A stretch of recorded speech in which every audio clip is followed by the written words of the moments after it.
Sir আপনার bank থেকে নাকি নকল টাকা পাওয়া গিয়েছে, তার জন্য একটা মেয়ে আত্মহত্যা করেছে। স্যার আপনি এই বিষয়ে কি জানেন? কিছু বলেন স্যার। প্লিজ আপনার একটু সাইডে যান। আলম, সাংবাদিক কেন? সবার সামনে মন্ত্রীকে অপমান করার কারণে মন্ত্রী এবার শেহজাদকে পুলিশের হাতে তুলে দেবে। এইদিকে রিশাদ আবার ফাতেমা তার বিয়ের কাগজটি শেহজাদের হাতে তুলে দেবে। আর 21 নম্বর এপিসোডে কি কি হতে চলেছে, কবে আসতে চলেছে তা আজ এই ভিডিওতে আলোচনা করব।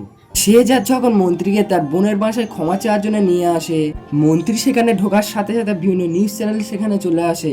তখন মন্ত্রীকে বাধ্য হয়ে সবার সামনে ক্ষমা চাইতে হয়, কারণ সে সেখানে যদি ক্ষমা না চাইতো তার মন্ত্রীপদ বাতিল হয়ে যেত। যখন বাধ্য হয়ে মন্ত্রী তার মেয়ের বাবার কাছে ক্ষমা চায়, সে জানতো না তার নিউজটি এত ভাইরাল হবে। সে বাসায় গিয়ে যখন টিভি অন করে, সে শুধু একটাই ভিডিও দেখতে পায় যে সে মেয়ের বাবার কাছে ক্ষমা চাওয়ার ভিডিও। এর কারণে মন্ত্রী অনেক রেগে যায় এবং তার হাতে থাকা রিমোটটি টিভির দিকে ছুঁড়ে মারে, এতে টিভি ভেঙে যায়। সেই সময় মন্ত্রী পেয়ে বলে, স্যার আপনি এত উত্তেজিত হচ্ছেন কেন? মন্ত্রী বলে, আমি যতক্ষণ না শেহজাদকে ধ্বংস করে ফেলছি ততক্ষণ না আমার শান্তি হবে না। ঠিক তখনই দেখা যায় মন্ত্রীর ফোনে একটা কল আসে, আর এই ফোনটা আর কেউ নয়, দাউদ খান করেছিল। এবং সে বলে যে মন্ত্রী সাহেব কেমন হলো, সবার সামনে কেমন ছোট হলেন।